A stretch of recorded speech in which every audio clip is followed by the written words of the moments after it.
오늘 주제가 금리다 보니까 금리를 조금 언급을 해야겠는데요. 사실 금리가 올해는 일종의 돌발 요인으로 작용을 했습니다. 돌발 변수죠.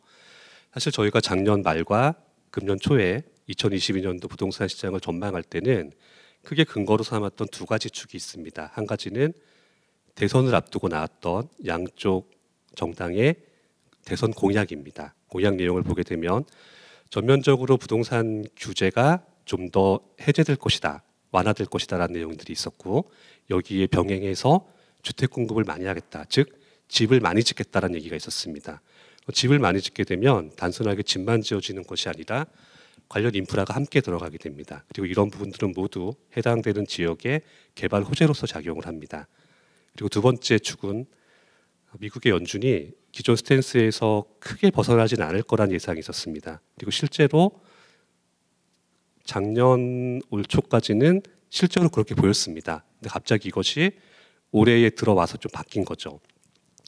자, 저희가 기존에는 이 두 가지 요소를 주된 전망의 축으로 삼았었는데, 이게 실제로 올해에 들어와서 저희 예상과 좀 빗나갔습니다. 첫 번째는 정부의 부동산 규제 완화가 정부가 바뀐 다음에도 그렇게 크게 이루어지지 않았습니다. 그리고 오히려 지금은 서울 집값을 비롯해서 부동산 가격이 더 내려가야 한다라는 것이 정부의 입장입니다.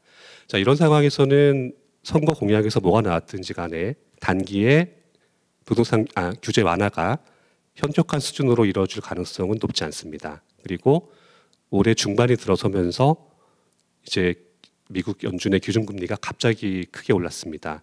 자, 이 두 가지가 더해지게 되면 실수요자분들에게는 어떻게 느껴지게 되냐면, 올해부터 DSR 차주 규제가 적용되면서 대출은 원래도 어려웠는데 더 어려워졌습니다. 그런데 이것이 정부가 바뀌어도 똑같이 유지가 되는 겁니다.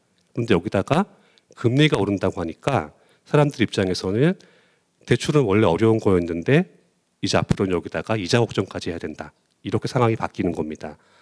그런데 이러니까 또 한쪽에서는 집값이 하락한다고 또 들고 나오기 시작합니다. 뭐 장기 하락할 거다, 뭐 기타 등등 저희가 십수년 전에 들었던 그 하락론과 똑같은 얘기들입니다.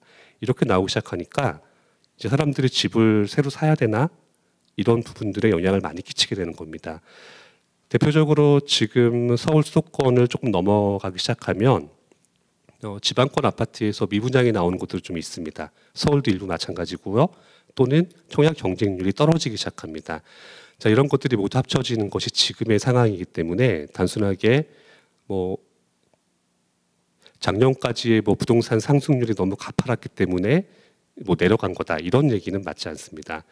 그리고 올해의 최근이죠. 최근에도 들었던 얘기 중에 하나가, 이제 사실 작년까지도 부동산을 잡기 위해서 금리를 올려야 한다는 주장들이 꽤 있었습니다. 그런데 이런 분들이 지금은 어떤 말씀을 하시냐면, 자, 이것 봐라, 올해 금리가 올라가니까 부동산 잡히지 않았느냐, 그러니까 본인들의 주장처럼 진작에 올렸어야 했다, 이렇게 얘기를 하시는데, 이제 이분들은 부동산만 한정해서 보시니까 그런 얘기를 하시는 거고, 실제 미국에서 금리를 올렸던 이유는 부동산 잡는 게 아니었습니다. 그분들 입장에서는 두 가지 선택지 중에 하나밖에 없었던 겁니다. 인플레이션이냐 리세션이냐, 즉 물가 상승이냐 아니면 경기 침체냐를 택해야 되는 상황에서 경기 침체를 택한 겁니다.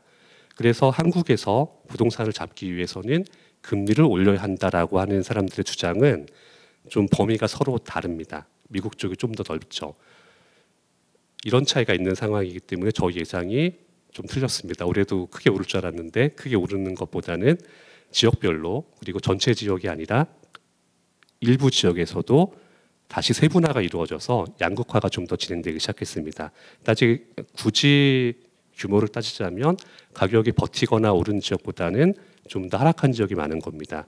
그런데 여기서 하나 저희가 주의해야 할 것은, 매매량도 굉장히 많은데 가격이 하락한다면 실제로 시장이 그렇게 된 겁니다.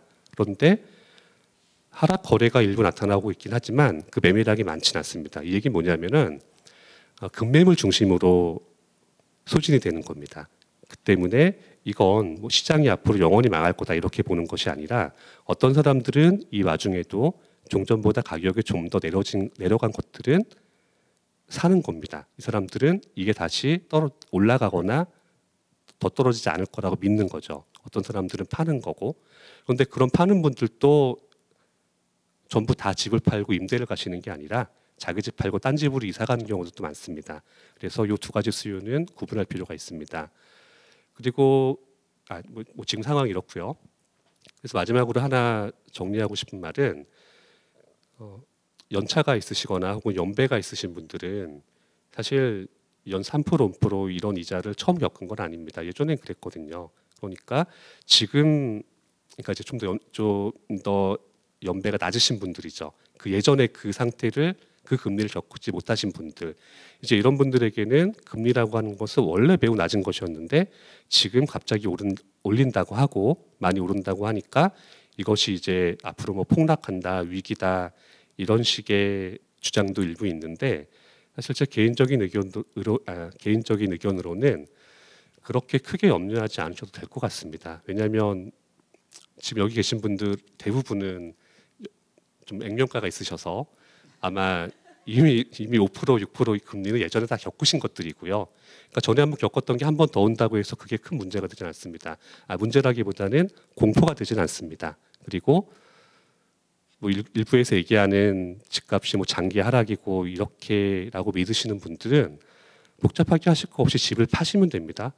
대한민국 가구의 대부분은 집 하나가 전 재산인 경우가 많습니다. 그런데 만약에 집값이 장기적으로 하락할 것이다, 크게 떨어질 것이다라고 한다면 개인들의 자산을 지키는 가장 좋은 방법은 집을 파시는 겁니다.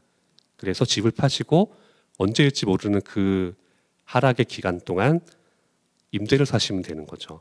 하지만 이런 선택을 하시는 분들이 지금 많지는 않으시고 또 집값이 하락한다고 주장하시는 분들 중에서도 저희 과거 10수년 전에 있었던 그 폭락론 때와 다르게 앞으로 집값이 하락할 거니까 빨리 집 팔고 임대 가야 한다 이런 주장까지는 잘 나오지 않습니다. 그래서 이런 부분들을 감안하신다면 잠깐 조정되거나 뭐 조정 기간 1, 2년 갈 수도 있죠. 왜냐하면은 올해 제가 아까 앞에 말씀드렸던 것처럼 기존 전망이 좀 다 방향이 어긋났습니다. 이런 상황이 되면 저희의 기존 예상에도 변화가 있는 게 맞는 겁니다. 그러니까 수요자분들도 이 부분은 본인들 계산에 반영을 하셔서 거기에 맞게 대응을 하시면 되는 거지 그렇게 미래를 암울하게 보실 필요는 없는 것 같습니다.